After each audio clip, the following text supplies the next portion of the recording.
भगवान समग्र रूप के बारे में क्या कहते हैं? वो कहते हैं कि तेरे लिए मैं यह विज्ञान सहित ज्ञान संपूर्णता से कहूंगा, जिसको जानने के बाद फिर इस विषय में जानने योग्य अन्य कुछ भी शेष नहीं रहेगा। भगवान कहते हैं, हे भैया अर्जुन, अब मैं विज्ञान सहित ज्ञान कहूंगा, तुम्हें कहूंगा और मैं खुद कहूंगा और संपूर्णता से कहूंगा।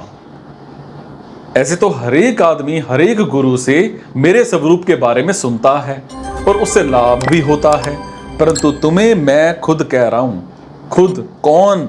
जो समग्र परमात्मा है, वो मैं खुद मेरे स्वरूप का जैसा वर्णन कर सकता हूं वैसा दूसरे नहीं कर सकते, क्योंकि वो तो सुनकर और अपनी बुद्धि के अनुसार विचार करके ही कहते हैं। उनकी बुद्धि समष्टि बुद्धि का एक छोटा सा अंश है। वो कितना जान सकती है? वो तो पहले अनजान होकर फिर जानकर बनते हैं।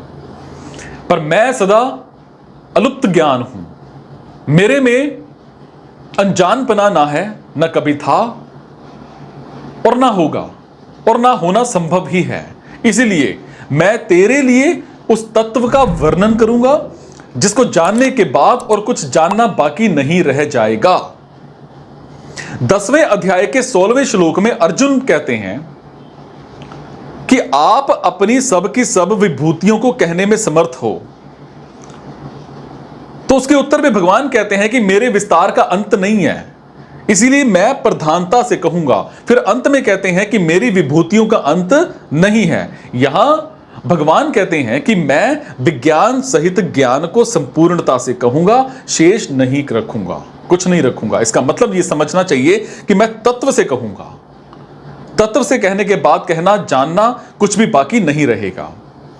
अब 10वें अध्याय में विभूति और योग की बात आई है कि भगवान की विभूतियों का और योग का अंत नहीं है। मतलब है कि विभूतियों का अर्थात भगवान की जो अलग अलग शक्तियां हैं उनका और भगवान के योग का अर्थात समर्थ ऐश्वर्य का अंत नहीं आता। रामचरितमानस में कहा है, निर्गुण रूप सुलभ अति सगुण जान नहीं कोई, सुगम अगम नाना चरित सुनी मुनि मन भ्रम होई। मतलब है कि सगुण भगवान का जो प्रभाव है, ऐश्वर्य है, उसका अंत नहीं आता।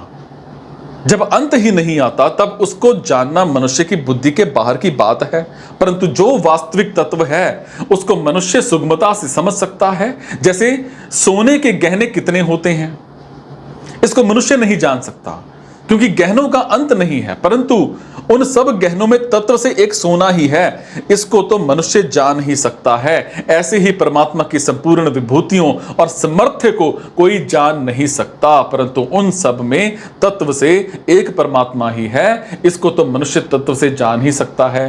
परमात्मा को तत्व से जानने पर उसकी समझ तत्व से परिपूर्ण हो जाती है, बाकी नहीं रहती। जैसे कोई कहे कि मैंने जल पी लिया, तो इसका मतलब यह नहीं है कि अब संसार में जल बाकी नहीं रहा। सो जल पीने से जल का अंत नहीं हुआ है, हालांकि हमारी प्यास का अंत हुआ है। इसी तरह से परमात्म तत्व को तत्व से समझ लेने पर परमात्म तत्व के ज्ञान का अंत नहीं हुआ है, हालांकि हमारी अपनी जो समझ है, जिज्ञासा है, वो पूरी हुई है, उसका अंत हुआ है। उसमें सिर्फ परमात्म तत्व ही रह गया है। 10वें अध्याय के दूसरे श्लोक में भगवान ने कहा है कि मेरे प्रकट होने का देवता और महर्षि नहीं जानते, और तीसरे श्लोक में कहा है कि जो मुझे अज और अनादि जानता है वो मनुष्यों में असमूढ़ है और वो संपूर्ण पापों से मुक्त हो जाता है। तो जिसे देवता और महर्षि नहीं जानते उसे मनुष्य जान ले, ये कैसे हो सकता है? अब भगवान अज और अनादि हैं, ऐसा दृढ़ता से मानना ही जानना है। मनुष्य भगवान को अज और अनादि मान ही सकता है, परंतु जैसे बालक अपनी मां के विवाह की बारात नहीं देख सकता, ऐसे ही सब प्राणियों के आदि और खुद अनादि भगवान को देवता, ऋषि, महर्षि, तत्वज्ञ, जीवन मुक्त आदि नहीं जान सकते। इसी प्रकार भगवान के अवतार लेने को, लीला को, ऐश्वर्य को कोई जान नहीं सकता, क्योंकि वो अपार हैं, अगाध हैं, अनंत हैं, परंतु उनको तत्व से तो जान ही सकते हैं। परमात्म तत्व को जानने के लिए ज्ञान योग में जानकारी जानने की प्रधानता रहती है और भक्ति योग में मान्यता मतलब मानने की प्रधानता रहती है। जो वास्तविक मान्यता होती है वो बड़ी दृढ़ होती है, उसको कोई इधर उधर नहीं कर सकता। अर्थात मानने वाला जब तक अपनी मान्यता को ना छोड़े तब तक उसकी मान्यता को कोई छुड़ा नहीं सकता। जैसे मनुष्य ने संसार और संसार के पदार्थों को अपने लिए उपयोगी मान रखा है, तो इस मान्यता को खुद छोड़े बिना दूसरा कोई छुड़ा नहीं सकता, परंतु स्वयं इस बात को जान ले कि ये सब पदार्थ उत्पन्न और नष्ट होने वाले हैं और इस मान्यता को मनुष्य छोड़ सकता है क्योंकि ये मान्यता असत्य है, झूठी है। जब असत्य मान्यता को भी दूसरा कोई छुड़ा नहीं सकता, तब जो वास्तविक परमात्मा सबके मूल में है उसको कोई मान ले तो यह मान्यता कैसे छोड़ सकती है, क्योंकि यह मान्यता सत्य है। ये यथार्थ मान्यता ज्ञान से कम नहीं होती, हालांकि ज्ञान के समान ही दृढ़ होती है। और भक्ति मार्ग में मानना मुख्य होता है। जैसे 10वें अध्याय के पहले श्लोक में भगवान ने अर्जुन से कहा है कि हे महाबाहो अर्जुन, मैं तेरे हित के लिए परम मतलब सर्वश्रेष्ठ वचन कहता हूं कि तुम सुनो, अर्थात तुम इस वचन को मान लो। वहां भक्ति का प्रकरण है, सो वहां मानने की बात कहते हैं और ज्ञान मार्ग में जानना मुख्य होता है। जैसे 14वें अध्याय के पहले श्लोक में भगवान ने कहा कि मैं फिर ज्ञानों में उत्तम और सर्वोत्कृष्ट ज्ञान कहता हूं, उसको जानने के सब मुनि परम सिद्धि को प्राप्त हुए हैं। वहां ज्ञान का प्रकरण है, सो वहां जानने की बात कहते हैं। और भक्ति मार्ग में मनुष्य मान करके जान लेता है और ज्ञान मार्ग में जान करके मान लेता है, सो पूर्ण होने पर दोनों की एकता हो जाती है।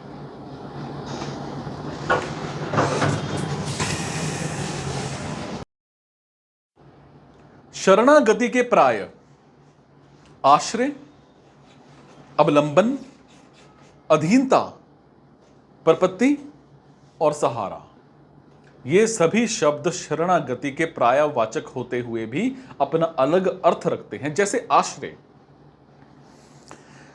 जैसे हम पृथ्वी के आधार के बिना जी ही नहीं सकते और उठना बैठना आदि कुछ कर ही नहीं सकते, ऐसे ही प्रभु के आधार के बिना हम जी नहीं सकते और कुछ भी कर नहीं सकते। जीना और कुछ भी करना प्रभु के आधार से ही होता है, इसी को आश्रय कहते हैं। अब बात करूंगा अवलंबन की। जैसे किसी के हाथ की हड्डी टूटने पर डॉक्टर लोग उस पर पट्टी बांधकर उसको गले के सहारे लटका देते हैं, तो वो हाथ गले के अवलंबित हो जाता है। ऐसे ही संसार के निराश और अनाश्रित होकर के भगवान के गले पड़ने अर्थात भगवान को पकड़ लेने का नाम अवलंबन है। बात करूंगा अधीनता की। अधीनता दो तरह से होती है। कोई हमें जबरदस्ती से अधीन कर ले या पकड़ ले और हम अपनी तरफ से किसी के अधीन हो जाएं या उसके दास बन जाएं। ऐसे ही अपना कुछ भी प्रयोजन ना रखकर अर्थात सिर्फ भगवान को लेकर ही अनन्य भाव से सर्वथा भगवान का दास बन जाना और सिर्फ भगवान को ही अपना स्वामी मान लेना अधीनता है। बात करूंगा प्रपत्ति की। जैसे कोई किसी समर्थ के चरणों में लंबा पड़ जाता है, ऐसे ही संसार की तरफ से सर्वथा निराश होकर भगवान के चरणों में गिर जाना प्रपत्ति मतलब प्रपन्नता है। बात करूंगा सहारा। जैसे जल में डूबने वाले को किसी वृक्ष, लता, रस्से का आधार मिल जाए, ऐसे ही संसार में बार बार जन्म मरण में डूबने के भय से भगवान का आधार ले लेना सहारा है। भाव प्रकट होता है। शरणागति तब होती है जब भगवान में ही आसक्ति हो और भगवान का ही आश्रय हो, मतलब भगवान में ही मन लगे और भगवान में ही बुद्धि लगे। अगर मनुष्य मन बुद्धि सहित खुद भगवान के आश्रित मतलब समर्पित हो जाए तो शरणागति के ये सब के सब भाव उसमें आ जाते हैं। मन और बुद्धि को अपने ना मानकर ये भगवान के ही हैं, ऐसा दृढ़ता से मान लेने से साधक मदाश्रय हो जाता है या मयासक्त मना हो जाता है। संसारिक वस्तु मात्र प्रतिक्षण प्रलय की तरफ जा रही है और किसी भी वस्तु से अपना नित्य संबंध है ही नहीं। ये सबका अनुभव है और अगर इस अनुभव को महत्व दिया जाए अर्थात मिटने वाले संबंध को अपना ना माना जाए तो अपने कल्याण का उद्देश्य होने से भगवान की शरणागति स्वतः आ जाएगी। कारण कि ये स्वतः ही भगवान का है। संसार के साथ संबंध सिर्फ माना हुआ है और वास्तव में संबंध है नहीं, और भगवान से सिर्फ विमुखता हुई है और वास्तव में विमुखता है नहीं। इसीलिए माना हुआ संबंध छोड़ने पर भगवान के साथ जो स्वतः सिद्ध संबंध है वो प्रकट हो जाता है। समझ पा रहे हैं? अब इसका परिशिष्ट भाव बताता हूं। जिसका मन स्वाभाविक ही भगवान की तरफ खिंच गया है, जो सर्वथा भगवान के आश्रित हो गया है और जिसने भगवान के साथ अपने स्वतः सिद्ध नित्य योग को स्वीकार कर लिया है, वो भक्त भगवान के समग्र रूप को जान लेता है। ये सब कुछ भगवान ही है, ये भगवान का समग्र रूप है। समझे? इसको भगवान यहां पर सबको बताते हैं, ये समग्र रूप है। भगवान अर्जुन को अपने में मन लगाने के लिए क्या कहते हैं? भगवान कहते हैं कि हे पृथानंदन, मुझ में आसक्त मन वाला मेरे आश्रित होकर के योग का अभ्यास करता हुआ तू मेरे जिस समग्र रूप को निस्संदेह जिस प्रकार से जानेगा उसको उसी प्रकार से सुन।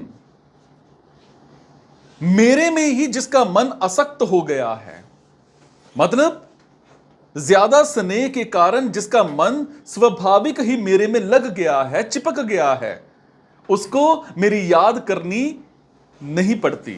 हालांकि स्वाभाविक मेरी याद आती है और विस्मृति कभी होती ही नहीं। ऐसा तू मेरे में मन वाला हो। जिसका उत्पत्ति विनाशशील वस्तुओं की ओर शब्द, स्पर्श, रूप, रस और गंध का आकर्षण मिट गया है, जिसका इस लोक में शरीर के आराम, आदर, सत्कार और नाम की बड़ाई में और स्वर्ग आदि परलोक के भोगों में बिल्कुल भी खिंचाव, आसक्ति या प्रियता नहीं है, हालांकि सिर्फ मेरी तरफ ही खिंचाव है, ऐसे पुरुष का नाम मयासक्त मना है। साधक भगवान में मन कैसे लगाए? इसके लिए दो उपाय बताए गए हैं। दो उपाय। साधक भगवान में मन कैसे लगाए? साधक जब सच्ची नीयत से भगवान के लिए ही जप ध्यान करने बैठता है, तब भगवान उसको अपना भजन मान लेते हैं।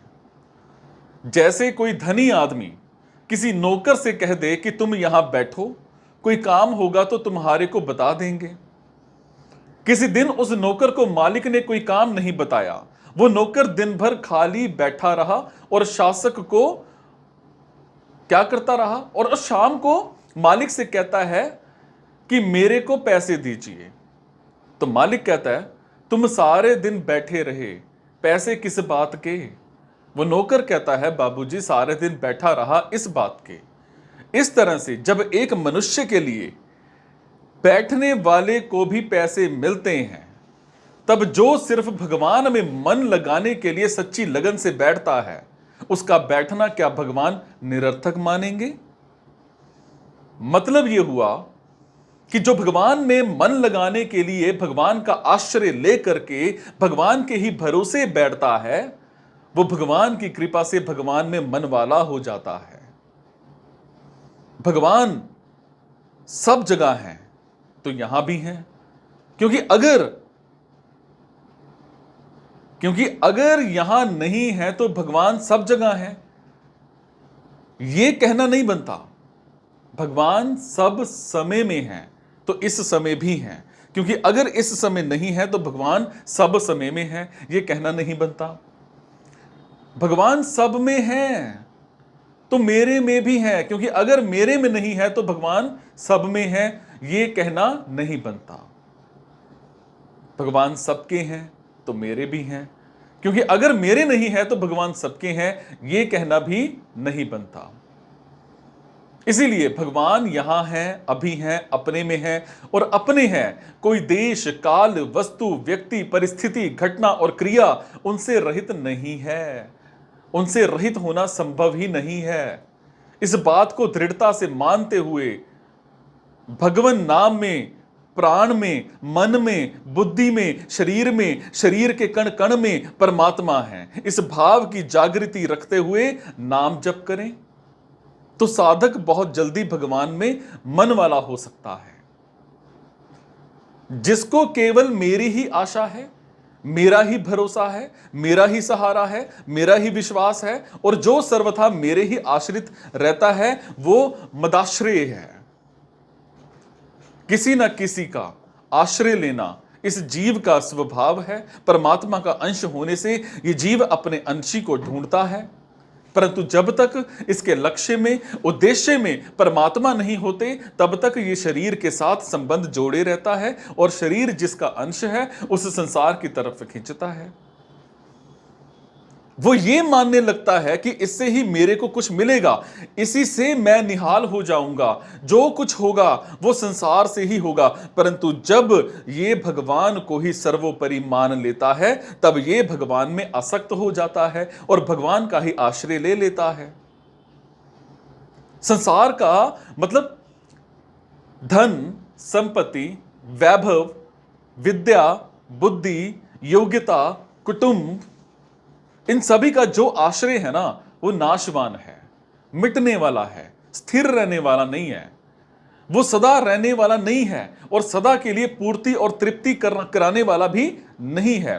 परंतु भगवान का आश्रय कभी बिल्कुल भी कम होने वाला नहीं है, क्योंकि भगवान का आश्रय पहले भी था, अभी भी है और आगे भी रहेगा। सो आश्रय सिर्फ भगवान का ही लेना चाहिए, सिर्फ भगवान का ही आश्रय अवलंबन, आधार, सहारा हो। इसी का वाचक यहां मदाश्रय पद है। भगवान कहते हैं कि मन भी मेरे में आसक्त हो जाए और आश्रय भी मेरे में, मतलब आश्रय भी मेरा हो। मन आसक्त होता है प्रेम से और प्रेम होता है अपनेपन से। आश्रय लिया जाता है बड़े का, सर्वसमर्थ का, है ना। सर्वसमर्थ तो हमारे प्रभु ही हैं, इसीलिए उनका ही आश्रय लेना है और उनके हर एक विधान में प्रसन्न होना है कि मेरे मन के विरुद्ध विधान भेजकर प्रभु मेरी कितनी निगरानी रखते हैं, मेरा कितना ख्याल रखते हैं कि मेरी संपत्ति लिए बिना ही विधान करते हैं। ऐसे मेरे दयालु प्रभु का मेरे पर कितना अपनापन है।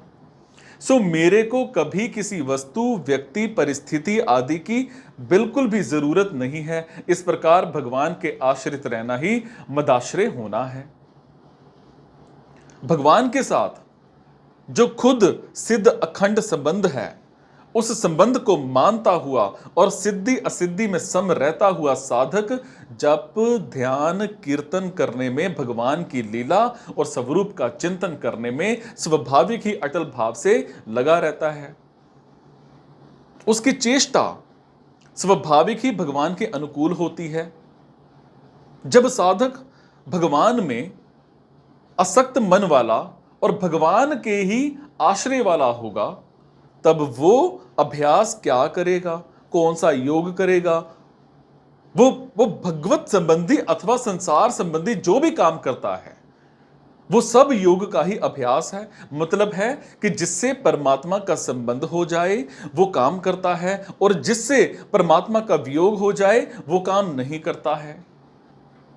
जिसका मन भगवान में आसक्त हो गया है, जो सर्वथा भगवान के आश्रित हो गया है और जिसने भगवान के संबंध को स्वीकार कर लिया है, ऐसा पुरुष भगवान के समग्र रूप को जान लेता है। अर्थात सगुण, निर्गुण, साकार, निराकार, अवतार, अवतारी और शिव, गणेश, सूर्य, विष्णु आदि जितने रूप हैं उन सबको वो जान लेता है।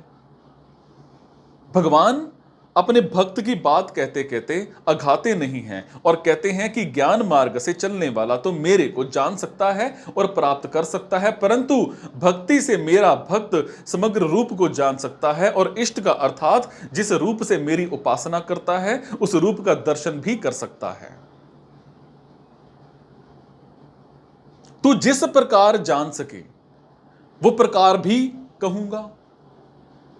जिस तत्व को तू जान सकता है उसका मैं वर्णन करता हूं, तू सुन।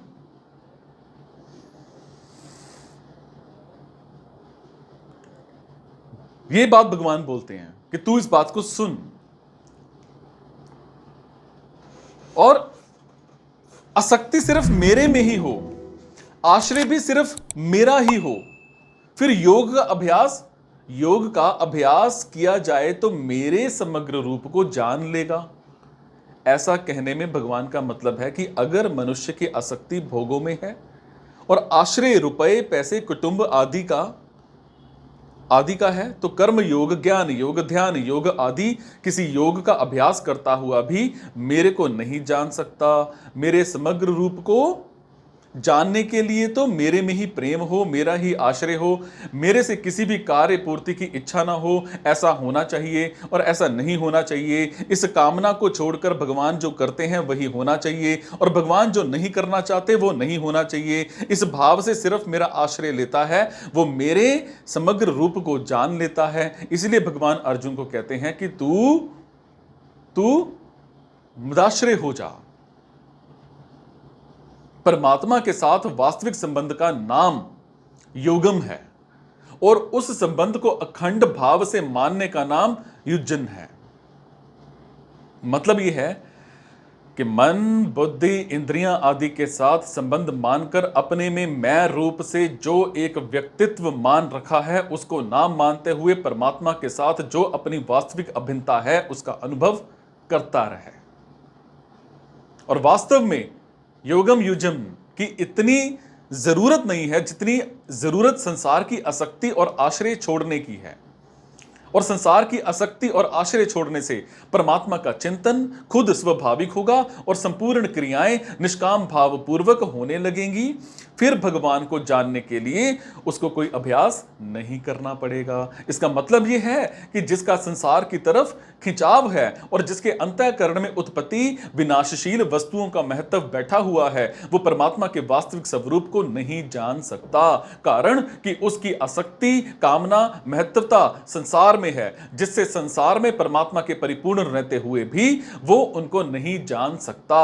और मनुष्य का जब समाज के किसी बड़े व्यक्ति से अपनापन हो जाता है तब उसको एक प्रसन्नता होती है। ऐसे ही जब हमारे सदा के हितैषी और हमारे खास अंशी भगवान में आत्मीयता जागृत हो जाती है तब हरदम प्रसन्नता रहते हुए एक अलौकिक विलक्षण प्रेम प्रकट हो जाता है। फिर साधक स्वाभाविक ही भगवान में मन वाला और भगवान के आश्रित हो जाता है।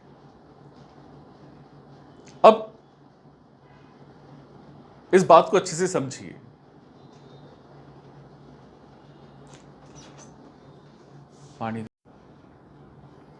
कर्मयोगी ज्ञान योगी सभी युक्त हैं, अर्थात सभी संसार से विमुख हैं और समता मतलब चेतन तत्व के सम्मुख हैं।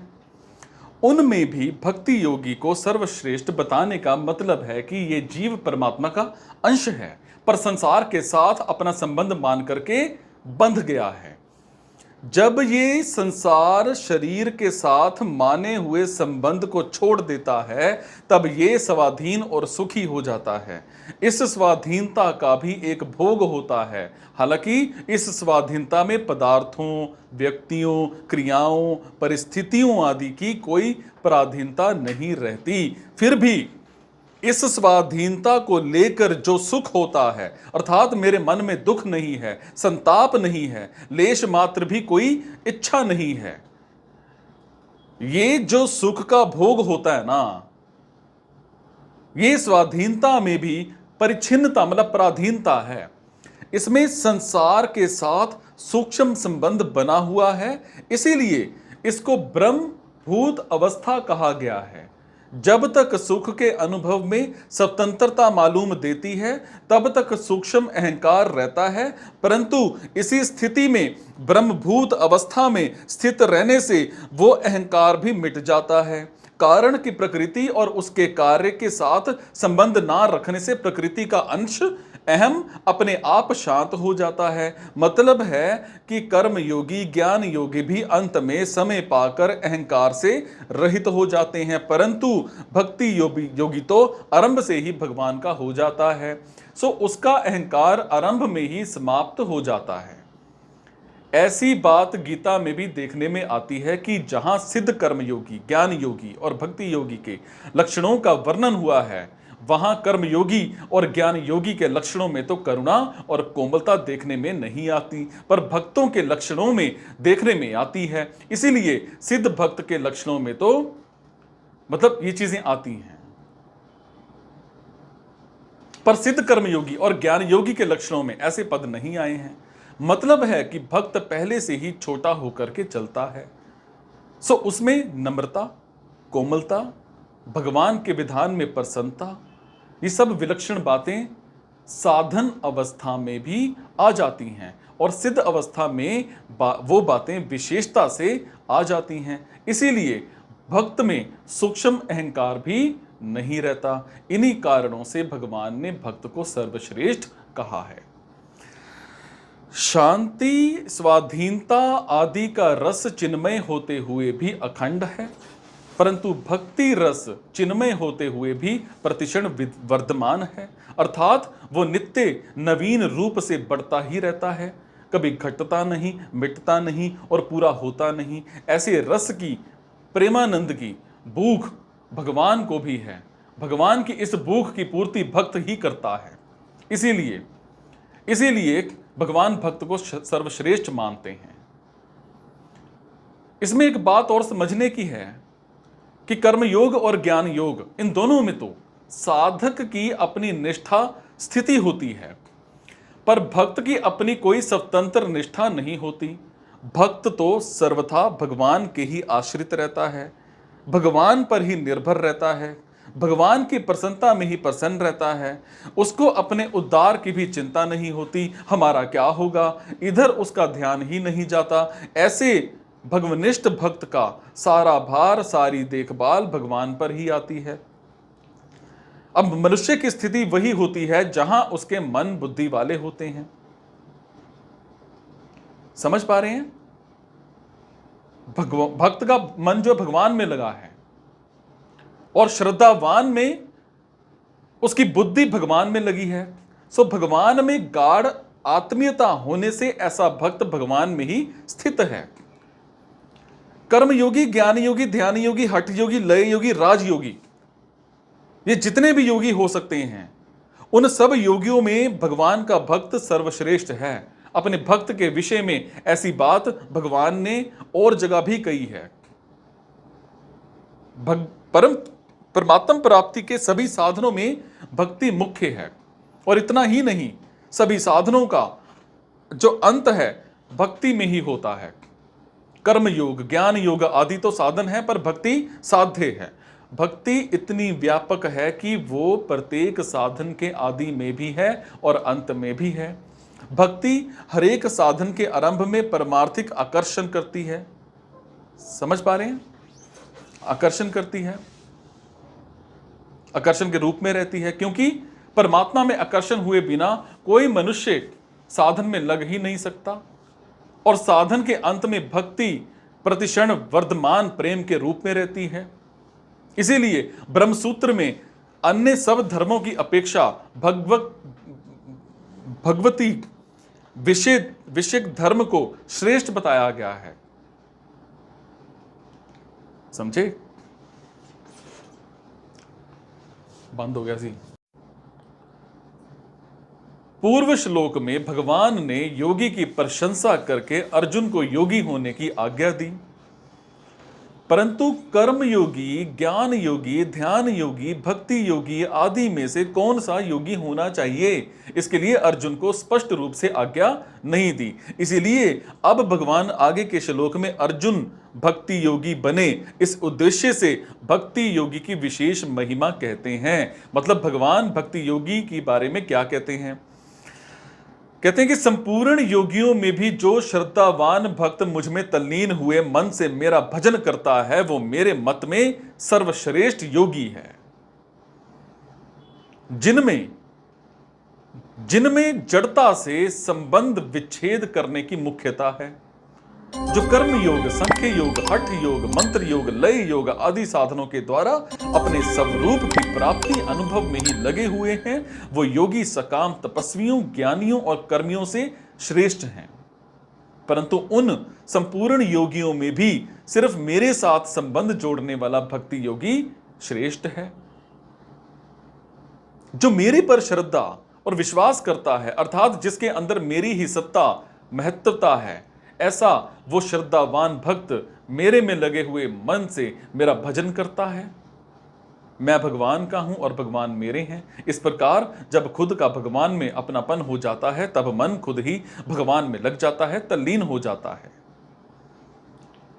जैसे विवाह होने पर लड़की का मन स्वाभाविक ही ससुराल में लग जाता है, ऐसे ही भगवान में अपनापन होने पर भक्त का मन स्वाभाविक ही भगवान में लग जाता है। मन को लगाना नहीं पड़ता। फिर खाते पीते, उठते बैठते, चलते फिरते, सोते जागते, सभी क्रियाओं में मन भगवान का ही चिंतन करता है, भगवान में ही लगा रहता है। जो सिर्फ भगवान का ही हो जाता है, जिसका अपना व्यक्तिगत कुछ नहीं रहता, उसकी साधन, भजन, जप, कीर्तन, श्रवण, मनन आदि सारी की सारी परमार्थिक क्रियाएं, खाना पीना, चलना फिरना, सोना जागना आदि सभी शारीरिक क्रियाएं और खेती, व्यापार, नौकरी आदि जीविका संबंधी क्रियाएं भजन हो जाती हैं। अनन्य भक्त के भजन का स्वरूप भगवान ने 11वें अध्याय के 55वें श्लोक में बताया है कि वो भक्त मेरी प्रसन्नता के लिए ही सभी कर्म करता है, सदा मेरे ही परायण रहता है, सिर्फ मेरा ही भक्त है, संसार का भक्त नहीं है, संसार की आसक्ति को सर्वथा छोड़ देता है और संपूर्ण प्राणियों में वैर भाव से रहित हो जाता है। संसार से विमुख होकर अपना उद्धार करने में लगने वाले जितने योगी, जितने साधक हो सकते हैं, वो सभी युक्त हैं। जो सगुण निराकार की अर्थात व्यापक रूप से सब में परिपूर्ण परमात्मा की शरण लेते हैं, वो सभी युक्तोत्तर हैं। परंतु जो सिर्फ मुझ सगुण भगवान के ही शरण होते हैं, वो मेरी मान्यता में युक्तम हैं। वो भक्त युक्ततम तभी होगा जब कर्म योग, ज्ञान योग, भक्ति योग आदि सभी योग उसमें आ जाएंगे। श्रद्धा विश्वास पूर्वक भगवान में तल्लीन हुए मन से भजन करने पर उसमें सभी योग आ जाते हैं। कारण कि भगवान महायोगेश्वर हैं, संपूर्ण योगों के महान ईश्वर हैं। तो महायोगेश्वर के शरण होने पर शरणागत का कौन सा योग बाकी रहेगा? वो तो संपूर्ण योगों से युक्त हो जाता है। इसलिए भगवान उसको युक्तोक्तम कहते हैं। युक्तोक्तम भक्त कभी योग भ्रष्ट हो ही नहीं सकता, कारण कि उसका मन भगवान नहीं छोड़ता, भगवान को नहीं छोड़ता, तो भगवान भी उसको नहीं छोड़ सकते। अंत समय में वो पीड़ा, बेहोशी आदि के कारण भगवान को याद ना कर सके, तो भगवान उसको याद करते हैं। सो वो योग भ्रष्ट हो ही कैसे सकता है? मतलब है कि जो संसार से सर्वथा विमुख होकर भगवान के ही परायण हो गया है, जिसको अपने बल का, उद्योग का, साधन का सहारा, विश्वास और अभिमान नहीं है, ऐसे भक्त को भगवान योग भ्रष्ट नहीं होने देते, क्योंकि वो भगवान पर ही निर्भर होता है। जिसके अंतःकरण में संसार का महत्व है और जिसको अपने पुरुषार्थ का सहारा विश्वास और अभिमान है, उसी के योग भ्रष्ट होने की संभावना रहती है। कारण कि अंतःकरण में भोगों का महत्व होने पर परमात्मा का ध्यान करते हुए भी मन संसार में चला जाता है, और इस प्रकार अगर प्राण छूटते समय मन संसार में चला जाए तो वो योग भ्रष्ट हो जाता है। अगर अपने बल का सहारा विश्वास और अभिमान ना हो तो मन संसार में जाने पर भी वो योग भ्रष्ट नहीं होता। कारण कि ऐसी अवस्था आने पर, मन संसार में जाने पर वो भगवान को पुकारता है। सो ऐसे भगवान पर निर्भर भक्त का चिंतन, निर्भर भक्त का जो चिंतन है वो करना पड़ता है। समझ पा रहे हैं? और भगवान उसका खुद करते हैं वो चिंतन, जिससे वो योग भ्रष्ट नहीं होता, हालांकि भगवान को प्राप्त हो जाता है। अब यहां भक्ति योगी को सर्वश्रेष्ठ बताने से यह सिद्ध होता है कि दूसरे जितने योगी हैं उनकी पूर्णता में कुछ ना कुछ कमी रहती होगी। संसार का संबंध विच्छेद होने से सभी योगी बंधन से सर्वथा मुक्त हो जाते हैं, निर्विकार हो जाते हैं और परम सुख, परम शांति, परम आनंद का अनुभव करते हैं। इस दृष्टि से तो किसी की भी पूर्णता में कोई कमी नहीं रहती, परंतु जो अंतर आत्मा से भगवान में लग जाता है, भगवान के साथ ही अपनापन कर लेता है, उसमें भगवत प्रेम प्रकट हो जाता है। वो प्रेम प्रतिक्षण वर्धमान है और सापेक्ष वृद्धि, क्षति और पूर्ति से रहित है। ऐसा प्रेम प्रकट होने से ही भगवान ने उसको सर्वश्रेष्ठ माना है। अब 5वें अध्याय के आरंभ में अर्जुन ने पूछा कि सांख्य योग और योग इन दोनों में श्रेष्ठ कौन सा है। तो भगवान ने अर्जुन के प्रश्न के अनुसार वहां पर कर्म योग को श्रेष्ठ बताया, परंतु अर्जुन के लिए कौन सा योग श्रेष्ठ है ये बात नहीं बताई। इसके बाद सांख्य योग और कर्म योग की साधना कैसे चलती है इसका विवेचन करके 6ठे अध्याय के आरंभ में कर्म योग की विशेष महिमा कही। जो तत्व समता कर्म योग से प्राप्त होता है वही तत्व ध्यान योग से भी प्राप्त होता है। इस बात को लेकर ध्यान योग का वर्णन किया, और ध्यान योग में मन की चंचलता बाधक होती है, और इस बात को लेकर अर्जुन ने मन के विषय में प्रश्न किया और इसका उत्तर भगवान ने संक्षेप से दे दिया। फिर अर्जुन ने पूछा कि योग का साधन करने वाला अगर अंत समय में योग से विचलित मना हो जाए तो उसकी क्या दशा होती है। इसके उत्तर में भगवान ने योग भ्रष्ट की गति का वर्णन किया और 46वें श्लोक में योगी की विशेष महिमा कहकर अर्जुन को योगी बनने के लिए स्पष्ट रूप से आज्ञा दी। परंतु मेरी मान्यता में कौन सा योग श्रेष्ठ है यह बात भगवान ने यहां तक स्पष्ट रूप से नहीं कही। अब यहां अंतिम श्लोक में भगवान अपनी मान्यता की बात अपनी ही तरफ से अर्जुन से पूछे बिना कहते हैं कि मैं तो भक्ति योगी को श्रेष्ठ मानता हूं, परंतु ऐसा स्पष्ट रूप से कहने पर भी अर्जुन भगवान की बात को पकड़ नहीं पाए। इसीलिए अर्जुन आगे 12वें अध्याय के आरंभ में पुनः प्रश्न करते हैं करेंगे कि आपकी भक्ति करने वाले और अविनाशी निराकार की उपासना करने वालों में श्रेष्ठ कौन सा है। तो भगवान उत्तर में भगवान अपने भक्त को ही श्रेष्ठ बताएंगे, जैसा कि यहां बताया है।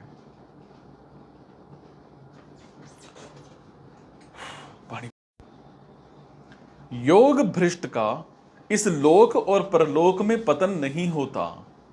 योग का जिज्ञासु भी शब्द ब्रह्म का अतिक्रमण कर जाता है। ये जो भगवान ने महिमा कही है ये महिमा भ्रष्ट होने की नहीं है, हालांकि योग की है। सो भगवान उसी योग की महिमा के बारे में क्या कहते हैं।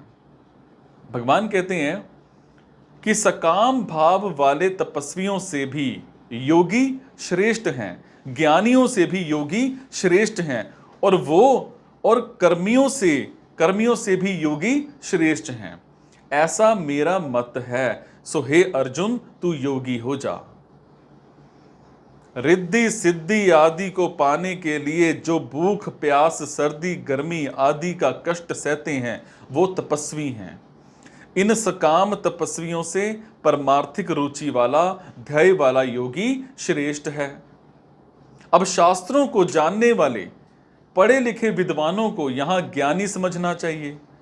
जो शास्त्रों का विवेचन करते हैं ज्ञान योग क्या है, कर्म योग क्या है, भक्ति योग क्या है, लय योग क्या है, आदि आदि बहुत सी बातें जानते हैं और कहते भी हैं, परंतु जिनका उद्देश्य संसारिक भोग और ऐश्वर्य है, ऐसे सकाम शब्द ज्ञानियों से भी योगी श्रेष्ठ माना गया है। इस लोक में राज्य मिल जाए, धन संपत्ति सुख आराम भोग आदि मिल जाए और मरने के बाद परलोक में ऊंचे ऊंचे लोकों की प्राप्ति हो जाए और उन लोकों का सुख मिल जाए, ऐसा उद्देश्य रख कर जो कर्म करते हैं, अर्थात सकाम भाव से यज्ञ दान जो हैं, तीर्थ आदि शास्त्रीय कर्मों को करते हैं, उन कर्मियों से योगी श्रेष्ठ है। जो संसार से विमुख होकर परमात्मा के सम्मुख हो गया है, वही वास्तव में योगी है। ऐसा योगी बड़े बड़े तपस्वियों, शास्त्रज्ञ पंडितों और कर्मकांडियों से भी ऊंचा है, श्रेष्ठ है। कारण कि तपस्वियों आदि का उद्देश्य संसार है और सकाम भाव है, और योगी का उद्देश्य परमात्मा है और निष्काम भाव है। तपस्वी, ज्ञानी और कर्मी, इन तीनों की क्रियाएं अलग अलग हैं, अर्थात तपस्वियों में सहिष्णुता की, ज्ञानियों में शास्त्रीय क्रिया की प्रधानता है। इन तीनों में सकाम भाव होने से ये तीनों योगी नहीं हैं, हालांकि भोगी हैं। अगर ये तीनों निष्काम भाव वाले योगी होते तो भगवान इनके साथ योगी की तुलना नहीं करते, इन तीनों से योगी को श्रेष्ठ नहीं बताते। अभी तक भगवान ने जिसकी महिमा गाई है, उसके लिए अर्जुन को आज्ञा देते हैं कि हे अर्जुन, तू योगी हो जा, राग द्वेष से रहित हो जा, अर्थात सब काम करते हुए भी जल में कमल के पत्ते की तरह निर्लिप्त रह।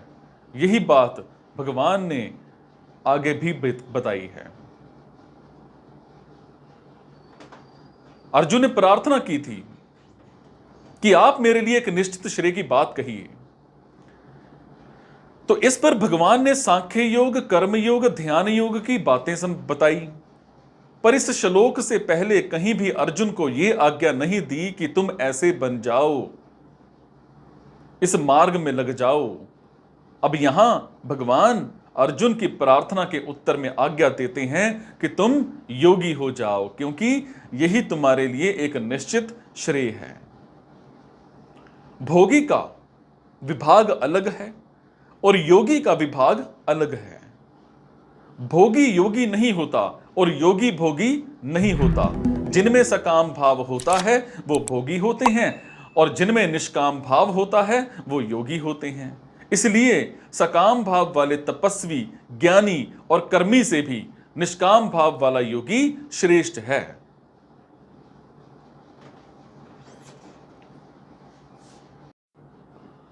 श्री मानव के घर में जन्म लेने के बाद जब वो योग भ्रष्ट परमात्मा की तरफ खिंचता है, तब उसकी क्या दशा होती है।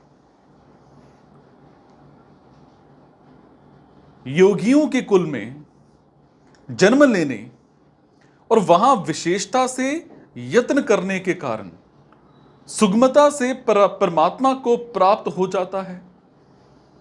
परंतु श्री मानव के घर में जन्म लेने वाला योग भ्रष्ट परमात्मा को कैसे प्राप्त होता है, इसका वर्णन करते हैं भगवान। भगवान कहते हैं कि योग का जिज्ञासु भी जब वेदों में कहे हुए सकाम कर्मों का अतिक्रमण कर जाता है, उनसे ऊंचा उठ जाता है, तब जो योग में लगा हुआ है और तत्परता से यत्न करता है, वो वेदों से ऊंचा उठ जाए और परम गति को प्राप्त हो जाए, इसमें तो संदेह ही क्या है। जो परमात्म तत्व को, समता को चाहता है और राग द्वेष हर्ष शोक आदि द्वंद्वों में नहीं फंसता, वो योगी है। उसके अंदर परमात्मा की तरफ चलने की जो उत्कंठा है, लगन है, उत्साह है, तत्परता है, वो दिन प्रतिदिन बढ़ती ही रहती है। साधन में उसकी निरंतरता, सजगता रहती है। श्रीमानों के घर में जन्म लेने वाला योग भ्रष्ट पूर्व अभ्यास के कारण परमात्मा की तरफ खींचता है और वर्तमान में भोगों के संग से संसार की तरफ खींचता है। अगर वो प्रयत्न पूर्वक शूरवीरता से भोगों का त्याग कर दे तो फिर वो परमात्मा को प्राप्त कर लेगा। कारण कि जब योग का जिज्ञासु भी शब्द ब्रह्म का अतिक्रमण कर जाता है तो फिर जो तत्परता से साधन में लग जाता है उसका तो कहना ही क्या है। जैसे निषिद्ध आचरण में लगा हुआ पुरुष एक बार चोट खाने पर फिर विशेष जोर से परमात्मा में लग जाता है, ऐसे ही योग भ्रष्ट भी श्रीमानों के घर में जन्म लेने पर विशेष जोर से परमात्मा में लग जाता है। उसके अंतःकरण के सब दोष, सब पाप नष्ट हो गए हैं, अर्थात परमात्मा की तरफ लगन होने से उसके अंदर भोग, संग्रह, मान, बड़ाई आदि की इच्छा सर्वथा मिट गई है। जो प्रयत्न पूर्वक यत्न करता है उसके प्रयत्न से ही यह मालूम होता है कि उसके सब पाप नष्ट हो चुके हैं। पहले मनुष्य जन्म में योग के लिए यत्न से शुद्धि हुई, फिर अंत समय में योग से विचलित होकर स्वर्ग आदि लोकों में गया और वहां भोगों से अरुचि होने से शुद्धि हुई। फिर यहां शुद्ध श्रीमानों के घर में जन्म लेकर परमात्म प्राप्ति के लिए तत्परता पूर्वक यत्न करने से शुद्धि हुई। इस प्रकार 3 जन्मों में शुद्ध होना ही अनेक जन्म संसिद्ध होना है। इसलिए वो परम गति को प्राप्त हो जाता है। मतलब है कि जिसको प्राप्त होने पर उससे बढ़कर कोई भी लाभ मानने में नहीं आता और जिसमें स्थित होने पर भयंकर से भयंकर दुख भी विचलित नहीं रह सकता, ऐसे अत्यंतिक सुख को वो प्राप्त हो जाता है। अब वास्तव में देखा जाए तो मनुष्य मात्र अनेक जन्म संसिद्ध है। कारण कि इस मनुष्य शरीर के पहले अगर वो स्वर्ग आदि लोकों में गया है तो वहां शुभ कर्मों का फल भोगने से उसके स्वर्ग प्रपाक पुण्य समाप्त हो गए और वो पुण्यों से शुद्ध हो गया। अगर वो नरकों में गया है तो वहां नारकीय यातना भोगने से उसके नरक प्रपाक पाप समाप्त हो गए और वो पापों से शुद्ध हो गया। अगर वो 84 लाख योनियों में गया है तो वहां उस योनि के रूप में अशुभ कर्मों का, पापों का फल भोगने से उसके मनुष्यतर योनि पर पाप जो हैं वो पाप कट गए और वो शुद्ध हो गया। और इस प्रकार ये जीव अनेक जन्मों में पुण्यों और पापों से शुद्ध हुआ है। ये शुद्ध होना ही इसका संसिद्ध होना है। और दूसरी बात, मनुष्य मात्र प्रयत्न पूर्वक यत्न करके परम गति को प्राप्त कर सकता है, अपना कल्याण कर सकता है। कारण कि भगवान ने ये अंतिम जन्म इस मनुष्य को सिर्फ अपना कल्याण करने के लिए ही दिया है। अगर ये मनुष्य अपना कल्याण करने का अधिकारी नहीं होता तो भगवान इसको मनुष्य जन्म ही क्यों देते। अब जब मनुष्य शरीर दिया है तो ये मुक्ति का पात्र है। सो मनुष्य मात्र को अपने उद्धार के लिए तत्परता पूर्वक यत्न करना चाहिए।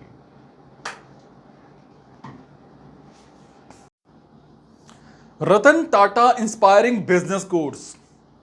विश्व विख्यात उद्योगपति रतन टाटा के वो 6 अनमोल टिप्स जो आपको देगी हर मुसीबत से लड़ने की ताकत। निस्संदेह दुनिया में सफलता हासिल करने के एक से बढ़कर एक टिप्स मौजूद हैं, लेकिन सफलता तभी हासिल होती है जब आप उसी के अनुरूप कर्म करते हैं। साल 2000 में पद्म भूषण और 2008 में पद्म विभूषण जैसे राष्ट्रीय पुरस्कार से सम्मानित विश्व विख्यात उद्योगपति रतन नवल टाटा इस संदर्भ में लोगों के लिए प्रेरणा स्रोत हैं। और हाल ही में इस लीजेंड ने एक और महान काम करके लाखों लोगों का दिल जीत लिया, जिसकी प्रशंसा इंटरनेट पर खूब हो रही है। साल 1937 में जन्मे रतन टाटा दुनिया के सुविख्यात उद्योगपतियों में से एक हैं।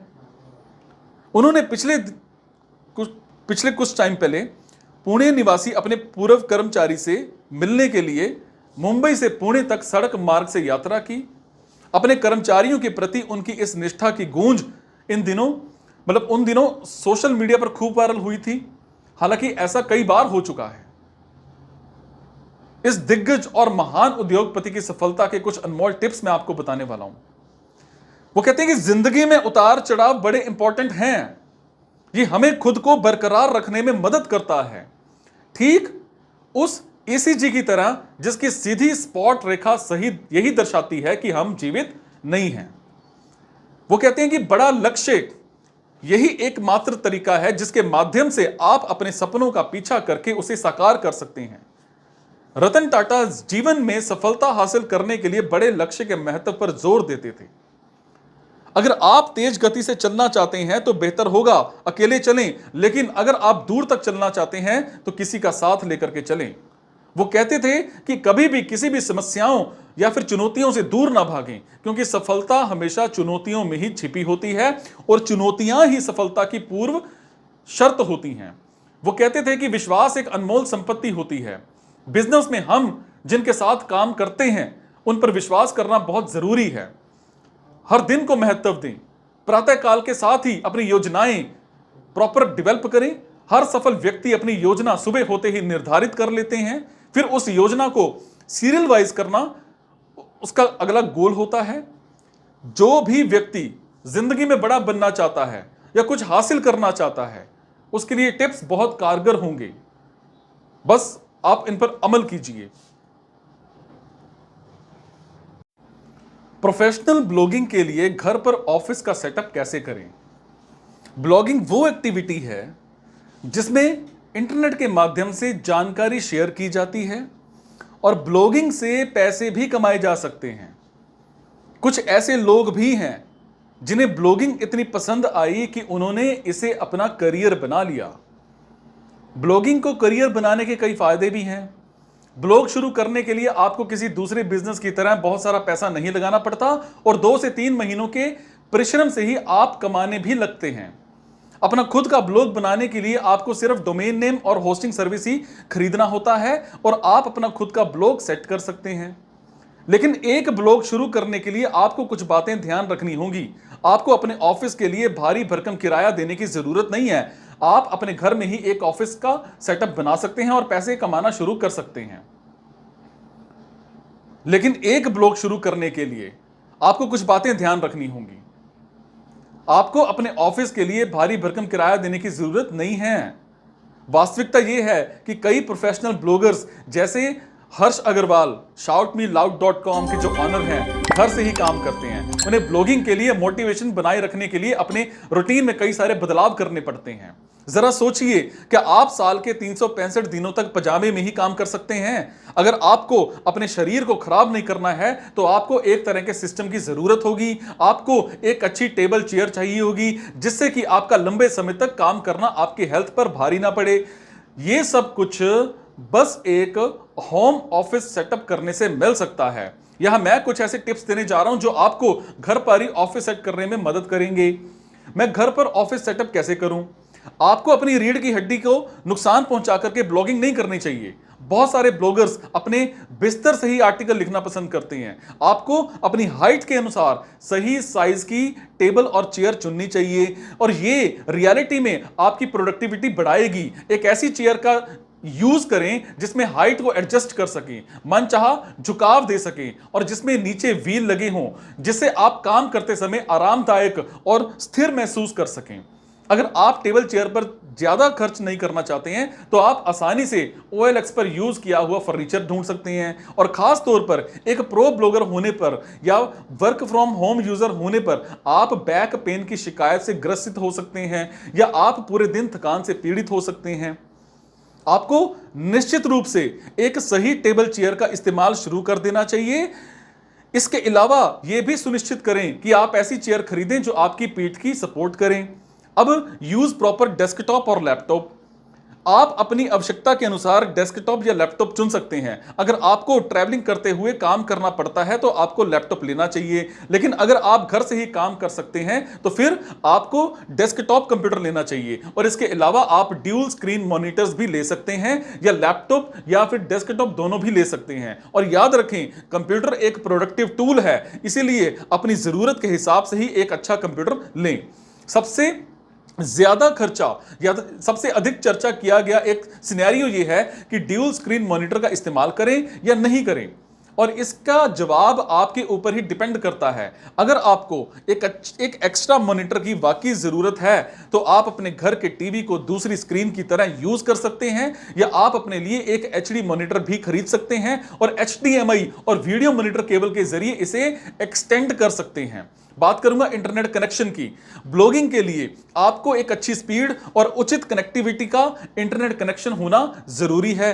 किसी भी ब्लॉगर के लिए सबसे बड़ा डिस्ट्रैक्शन होता है उसके इंटरनेट कनेक्शन काम नहीं करना। आपको किसी रिप्यूटेड ISP का कनेक्शन लेना चाहिए और इसके साथ ही आपको इफेक्टिव ब्लॉगिंग के लिए 1 Mbps से ज्यादा स्पीड का कनेक्शन लेना चाहिए। ठीक है, और इन सब के साथ ही आपको डाटा कार्ड, मोबाइल GPRS और दूसरी कई तरह की एक बैकअप इंटरनेट कनेक्शन भी आपको लेना चाहिए। अगर आप वीडियो ब्लॉगिंग में हैं तो ध्यान रखें कि आपके पास एक ब्रॉडबैंड कनेक्शन होना चाहिए जिसकी अपलोड रेट अच्छी हो। ज्यादातर ब्रॉडबैंड जो प्रोवाइडर हैं एक अच्छी डाउनलोड स्पीड तो देते हैं, लेकिन इनकी अपलोड स्पीड बहुत कम होती है, और अच्छी अपलोड डाउनलोड स्पीड देने वाले इंटरनेट सर्विस प्रोवाइडर लेना ही सही होगा। और इंडिया में एयरटेल ब्रॉडबैंड अच्छा है, ये सस्ता नहीं है, लेकिन बाकी सबसे अच्छा है। वहीं हैदराबाद में बीम ब्रॉडबैंड प्रोवाइडर बहुत अच्छा है। अपने ऑफिस एनवायरनमेंट को डिस्टर्बेंसेस मुक्त करवाइए। ठीक है, सभी तरह के डिस्टर्बिंग एलिमेंट्स जैसे बच्चे, टीवी, सेटअप बॉक्स, दोस्त, पड़ोसियों, इनको अवॉइड करो और अच्छा एयर कंडीशन उसका यूज करें, एनवायरनमेंट ठंडा रखें, और इसके साथ ही इलेक्ट्रिसिटी के लिए पावर का बैकअप भी हो जिससे आप बिना रुके काम कर सकें। और घर में सबसे पीछे का कमरा लें या कमरे में इस तरह का चेंजेस करें कि ये साउंड प्रूफ हो और सभी तरह के डिस्ट्रैक्शंस को अपने वर्किंग रूम से दूर रखें। और इस पर विश्वास करें या नहीं, लेकिन एक साफ कमरा हमेशा आपकी प्रोडक्टिविटी इंप्रूव करने में ही मदद करता है, और इसके साथ ही इससे कोई डिस्ट्रैक्शन भी नहीं होगा और आप अपने घर से सेटअप किए गए ऑफिस में काम करना भी पसंद करेंगे। और रूम को जितना साउंड प्रूफ बना करके रखेंगे उतना आपको बेनिफिट होगा, जिससे यह निश्चित होगा कि बाहर का शोर आपको परेशान ना करे। उसके बाद बात करूंगा प्रॉपर स्पेस की। आपको अपने कमरे में चीजों को इस तरह से अरेंज करना चाहिए कि इसकी पूरी जगह आप अच्छे से यूटिलाइज कर सकें। फॉर एग्जाम्पल, आप CPU को टेबल के नीचे रख सकते हैं, फाइलों को लेबल करके सही जगह पर रखें, टेबल को कमरे के एक कॉर्नर पर रखें जहां पावर सप्लाई हो, जिससे कि आप कमरे में जगह का पूरा इस्तेमाल कर सकें। और कहने का मतलब यह कि आप अपने कमरे को जितना ऑर्गेनाइज करके कर सकें उतना करें। यह ना सिर्फ आपको ऑफिस की फीलिंग देगा बल्कि आप अपने काम को भी एंजॉय करेंगे। ये टिप्स उन सभी के लिए हेल्पफुल हैं जो घर से ही काम करते हैं और घर में ही एक ऑफिस सेट करने की कोशिश कर रहे हैं। अगर आप भी घर से ही काम करते हैं तो चीजों को ज्यादा व्यवस्थित रखें और प्रोफेशनल बनने के लिए जो मैंने टिप्स आपको बताए हैं इनको फॉलो करें। ये ना सिर्फ आप में अनुशासन लाएगा बल्कि आप पहले से ज्यादा प्रोडक्टिव भी महसूस करेंगे। क्या आप भी घर से ही काम करते हैं? तो मेरे को बताइए।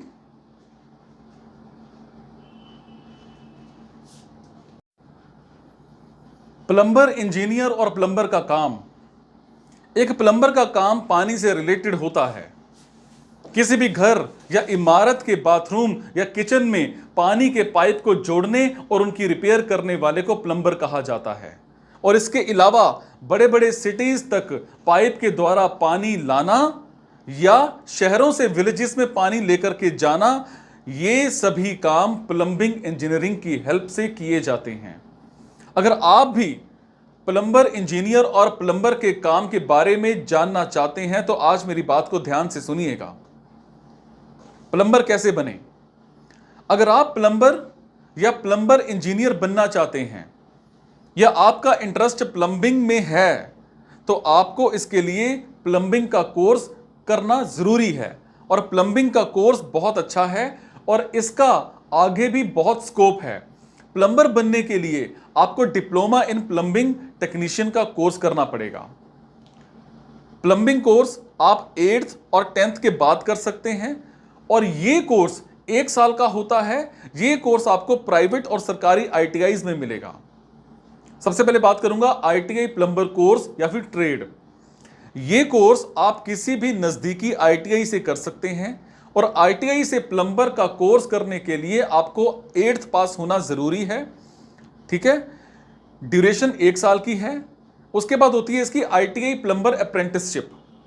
हर साल रेलवे, ONGC, IOCL, PSU जैसे HAI, HAL, BEL इनमें अप्रेंटिस वैकेंसीज निकलती रहती हैं। ITI से प्लम्बर का कोर्स करने के बाद आप इन सभी जगहों से अप्रेंटिसशिप कर सकते हैं। फिर आती है अप्रेंटिसशिप रजिस्ट्रेशन।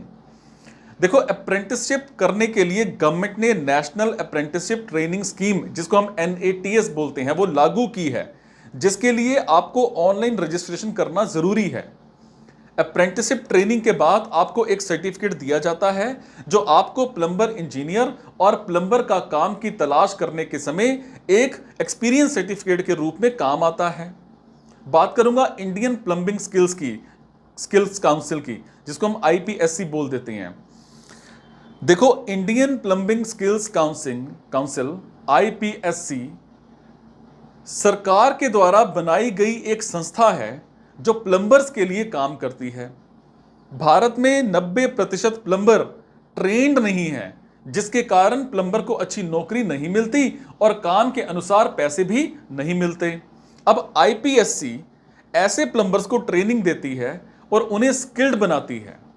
देश के अलग अलग राज्यों में इसके ट्रेनिंग सेंटर्स हैं जहां आप ट्रेनिंग ले सकते हैं और सर्टिफिकेट प्राप्त कर सकते हैं। दोस्तों, कोर्स की फीस और ड्यूरेशन, इस कोर्स का ड्यूरेशन हर ट्रेनिंग सेंटर का अलग अलग होता है। समझ गए?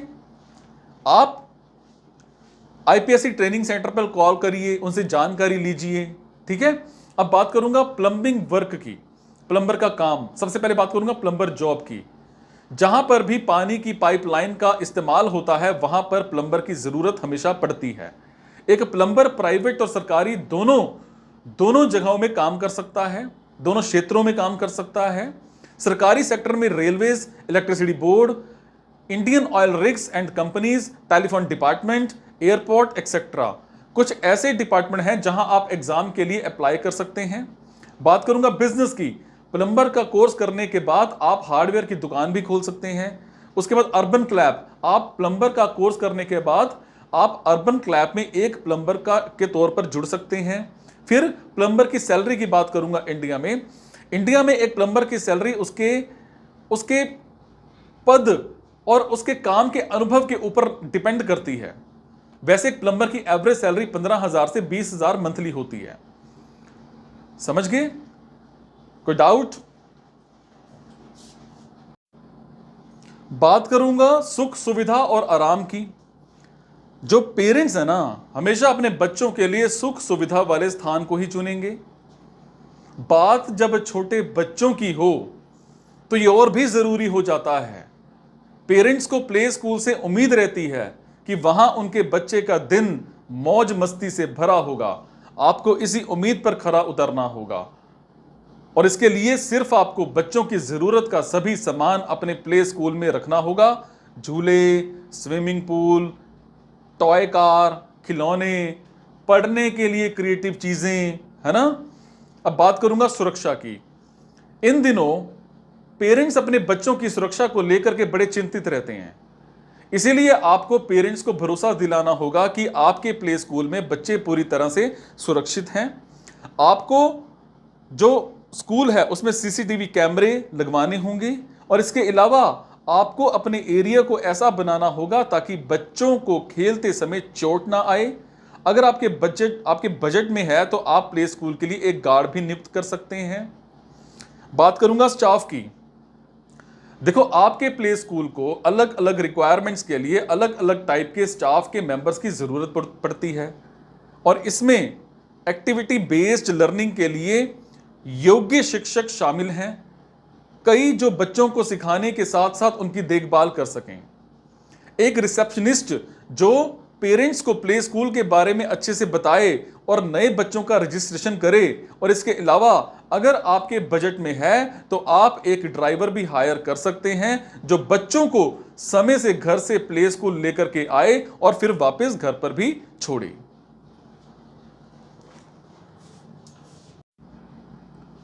प्ले स्कूल मस्ती की पाठशाला से होगी शानदार कमाई।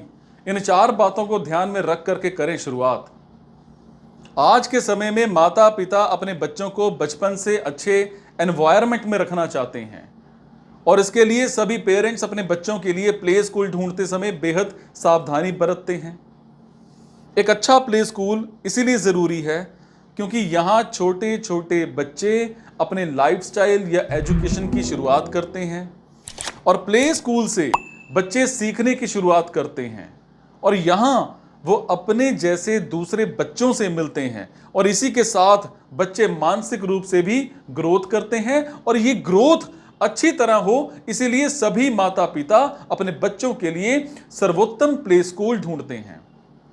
अगर आप भी प्ले स्कूल खोलने का प्लान बना रहे हैं तो यहां मैं आपको इस बिजनेस से जुड़ी कुछ अहम पॉइंट्स बता रहा हूं और यहां मैं आपको बता रहा हूं कि पेरेंट्स प्ले स्कूल का चुनाव करते समय किन विशेष बातों का ध्यान रखते हैं।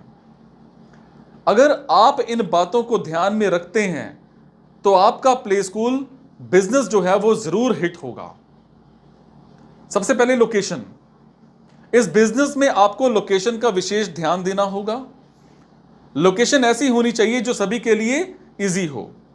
आपको आवासीय क्षेत्र के आसपास के एरिया को ज्यादा इंपॉर्टेंस देनी होगी और इसके अलावा आपको यह भी ध्यान रखने की जरूरत है कि आप अपने प्ले स्कूल के लिए जिस स्थान को लेने की योजना बना रहे हैं उसमें छोटे बच्चों के पढ़ने और खेलने की पर्याप्त जगह हो ताकि आप वहां पर पढ़ने और खेलने के पर्याप्त सामान को रख सकें। बात करो कम बजट में इवेंट को शानदार कैसे बनाएं। किसी भी इवेंट को सफल बनाने के लिए हम उसमें बहुत खर्चा करते हैं। इवेंट्स छोटे बड़े हर तरह के होते हैं और इनमें खूब खर्चा होता है। मोस्टली लोगों का मानना है कि किसी इवेंट को सफल बनाने के लिए बड़े बजट की ज़रूरत होती है। अब बजट कम होने पर हमें अक्सर कई चीज़ों पर समझौता करना पड़ता है, लेकिन ऐसा नहीं है। अगर हम स्मार्टनेस से काम लें तो हम कम बजट में भी अपने इवेंट को शानदार बना सकते हैं। कम बजट वाले इवेंट्स कम प्रभावशाली नहीं होते हैं, बशर्ते आप स्मार्ट तरीके से इसकी प्लानिंग करें। एक सही प्लानिंग के साथ आप कम बजट में ही अपने इवेंट को बेहतर बना सकते हैं। अगर आप कम बजट में अपने इवेंट को सफल बनाना चाहते हैं तो यहां आज मैं आपको इसके कुछ इंपॉर्टेंट टिप्स देने वाला हूं जिसमें आपको बहुत कुछ सीखने को मिलेगा। अपना वेन्यू जल्दी बुक करें। आपकी चेक लिस्ट पर वेन्यू सबसे इंपॉर्टेंट है। अगर आप कम बजट में इवेंट करना चाहते हैं ना तो आपको अपने वैल्यू के बजट पर विशेष ध्यान देना होगा। लिमिटेड बजट में अच्छा वेन्यू ढूंढना मुश्किल हो जाता है, लेकिन अगर आप वेन्यू को जल्दी बुक करते हैं तो आप अपना खर्चा बचा सकते हैं। किसी इवेंट के लिए अतिरिक्त खर्चों से बचने के लिए अपनी वैल्यू को जल्दी बुक करें, स्मार्ट तरीके से प्लानिंग करें और पता करें कि क्या ऑफ सीजन के समय आप अपना इवेंट कर सकते हैं या नहीं। आप ऑफ सीजन की डेट्स को चुनकर एक कम बजट में अपना वेन्यू प्राप्त कर सकते हैं। बात करूंगा फूड कॉस्ट की। देखो, इवेंट में आपको खाने और पीने के पदार्थों पर आने वाले खर्चे की प्लानिंग भी सोच समझ कर करनी होगी। एक सही प्लानिंग के साथ आप अपने इस खर्चे को कम कर सकते हैं। इस खर्चे को स्टडी करें और खाद्य पदार्थों को चुनकर एक लिस्ट तैयार करें। यहां आपको आउट ऑफ बॉक्स सोचना होगा। बात करूंगा बार्गेनिंग स्किल्स का यूज करें। देखो, कम बजट में आपको इवेंट अच्छे से करवाना है तो आपको बार्गेनिंग करनी आनी चाहिए। बार्गेनिंग स्किल्स आपके बहुत काम आएंगी। अपने बजट को ध्यान में रखते हुए अपने सप्लायर्स के साथ बातचीत करने का प्रयास करें। और यार बंधु, पेनी स्टॉक्स और ब्लू चिप में क्या फर्क होता है। पेनी स्टॉक्स शेयर मार्केट में लो मार्केट कैप वाली कंपनी के थ्रू जारी किए जाते हैं और इसके साथ ही छोटे और ज्यादा रिस्क लेने वाले इन्वेस्टर इस तरह के स्टॉक को ज्यादा प्रेफर करते हैं। कभी कम रिटर्न एंड कभी ज्यादा, कभी कम रिटर्न कभी ज्यादा रिटर्न के साथ इस तरह के इन्वेस्टमेंट में नुकसान भी झेलना पड़ता है।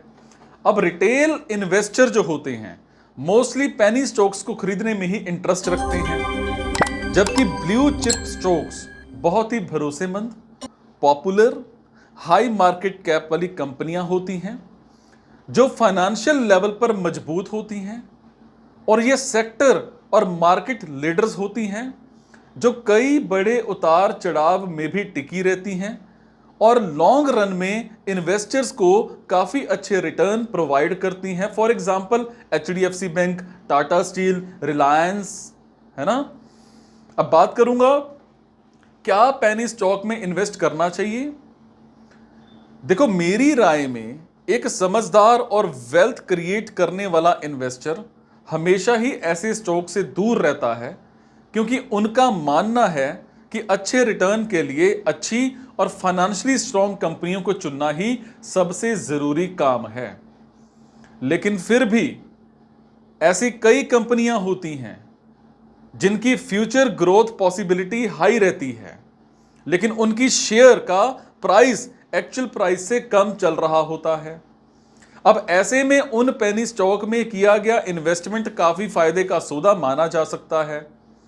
लेकिन अब सवाल आता है कि उन पेनी स्टॉक्स को कैसे सिलेक्ट किया जाए। नंबर 1, शेयर की कीमत और वैल्यूएशन। वैल्यूएशन को जानने के लिए एक एग्जांपल को समझें।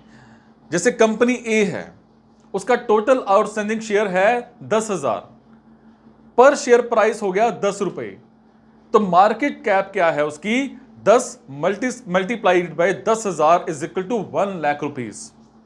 समझे। अब बात करूंगा कंपनी बी की। एक कंपनी बी है, उसका टोटल आउटस्टैंडिंग शेयर है 1,000 और पर शेयर प्राइस है उसका 100 रुपए, तो मार्केट कैप उसकी क्या बनी 1,000 multiplied by 100 is equal to 1 lakh rupees.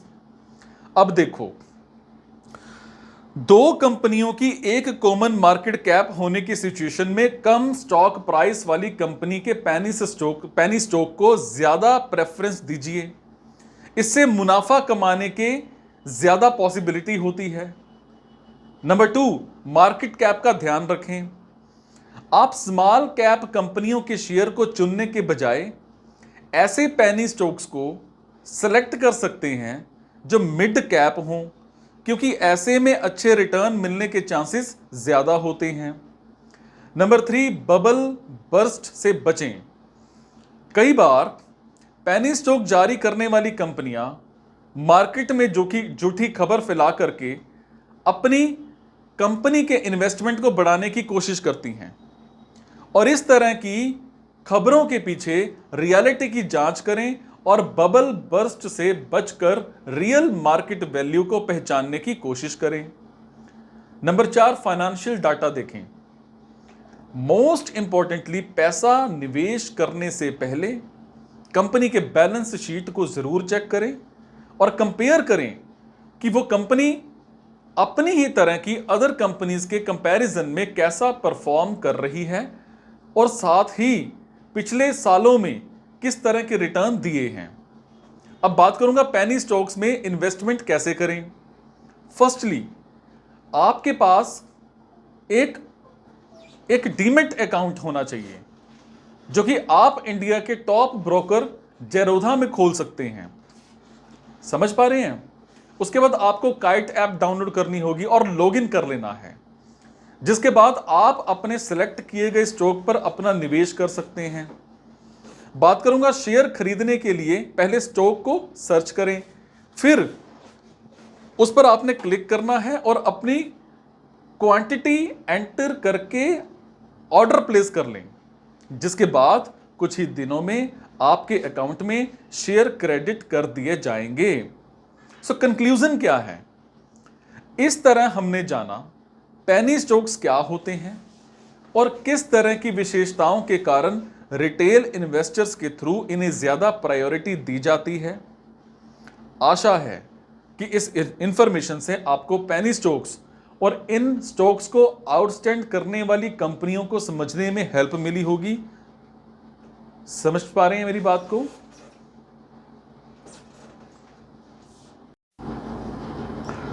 Patel brothers की 5 लीडरशिप क्वालिटीज आपको अपने बिजनेस में जरूर अपनानी चाहिए। देखो, बिजनेस आइडिया तो मोस्टली लोगों के पास होता है, लेकिन सफलता उन्हीं को मिलती है जिनके सपनों में जान होती है। अगर आपको बड़ी सफलता हासिल करनी है तो मेहनत के साथ अपने स्किल पर भी काम करना चाहिए, तभी आप सफलता का असली स्वाद चख सकते हैं। आपने ये तो सुना होगा कि जरूरत आविष्कार की जननी होती है, आवश्यकता आविष्कार की जननी होती है। इस बात का एक एग्जाम्पल है अपने बिजनेस आइडिया से देश में ही नहीं बल्कि अमेरिका में खास पहचान बनाने वाले पटेल ब्रदर्स, जिन्होंने अपने यूनिक बिजनेस आइडिया से सफलता की नई कहानी लिखी है। पटेल ब्रदर्स अमेरिका में अब तक के सबसे बड़े भारतीय ग्रोसरी स्टोर चेन के मालिक हैं। पटेल ब्रदर्स जब भारत से अमेरिका गए तो उन्होंने भारतीय खाने की काफ़ी दिक्कत का सामना किया। उन्होंने इसकी कमी को देखते हुए उन्होंने इस स्टोर की शुरुआत की, जो कि आज अमेरिका का सबसे पुराना और बड़ा स्टोर बन चुका है और इसके साथ ही अमेरिका में भारतीय मूल के लोगों को भारतीय सामान मुहैया करवा रहा है। पटेल ब्रदर्स की इस संघर्ष की कहानी से हर बिजनेसमैन काफी कुछ सीख रहा है। अगर आप भी अपना कोई बिजनेस शुरू करना चाहते हैं तो आज मेरी बात को ध्यान से सुनिएगा, कैसे पटेल ब्रदर्स ने अमेरिका में सफलता की कहानी लिखी। नंबर 1, एक अच्छा लीडर विपरीत परिस्थिति में भी ढूंढता है अवसर। देखो, मफ्त और तुलसी पटेल न केवल एक अच्छे बिजनेसमैन हैं बल्कि एक अच्छे लीडर भी हैं। उन्होंने दुनिया को दिखाया है कि कैसे विपरीत परिस्थितियों में भी अच्छे लीडर अपने लिए मौके की तलाश कर सकते हैं। भारत से अमेरिका जाने पर उन्हें कई तरह की परेशानियों का सामना करना पड़ा, जिसमें एक था भारतीय खाने की दिक्कत। अब अमेरिका में उन्हें भारतीय खाना मिल नहीं पाता था, लेकिन उन्होंने परिस्थितियों को दोष देने की बजाय खुद से कुछ करने की ठानी और विपरीत परिस्थितियों में भी मौके की तलाश की। उन्होंने देखा कि उनकी तरह अनेक भारतीयों को विदेश में भारतीय खाने से वंचित रहना पड़ता है, इसीलिए उन्होंने ग्रोसरी स्टोर की शुरुआत करी। उन्होंने शिकागो में एक पुरानी दुकान खरीदी और वहां पर इंडिया से आयात कर मसाले, आम, दाल और चने का आटा जैसी अनेक चीजों की बिक्री की।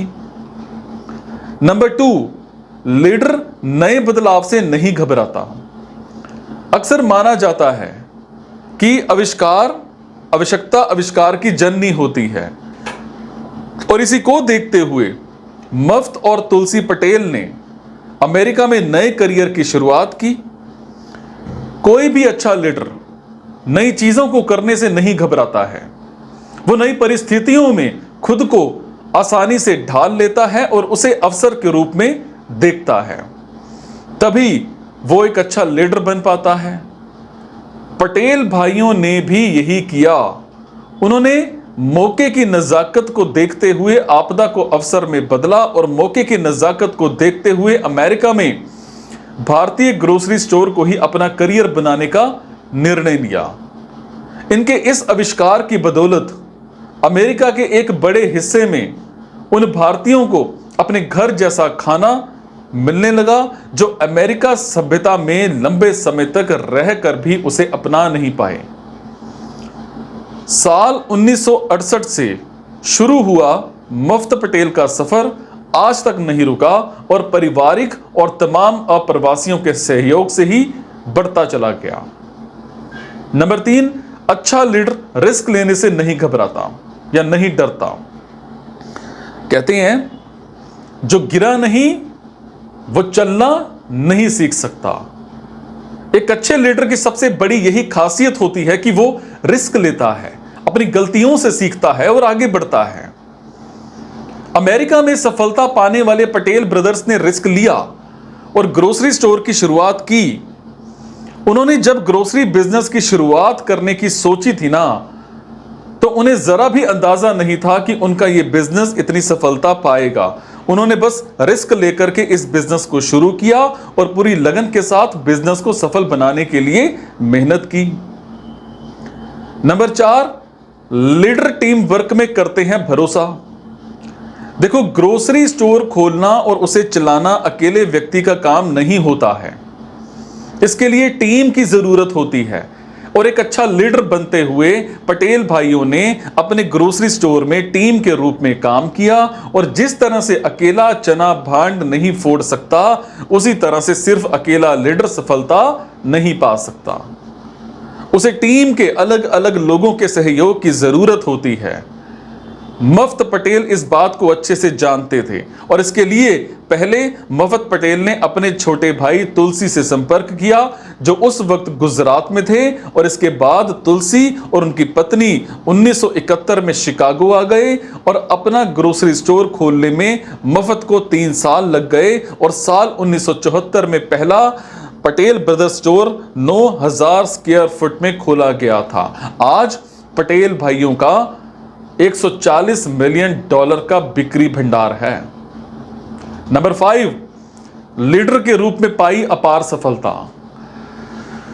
पटेल ब्रदर्स ने अपनी सफलता से, अपनी मेहनत से सफलता की नई कहानी लिखी है। उनकी अकेले शिकागो में पटेल एयर टूर नाम की एक ट्रैवल एजेंसी है। भारतीय कपड़ों के लिए एक कपड़ों का बुटीक, पटेल हस्तशिल्प, पटेल कैफे और एक रेस्टोरेंट भी मौजूद है। और आज के समय में पटेल ब्रदर्स की 51 जगहों पर ग्रोसरी स्टोर हैं।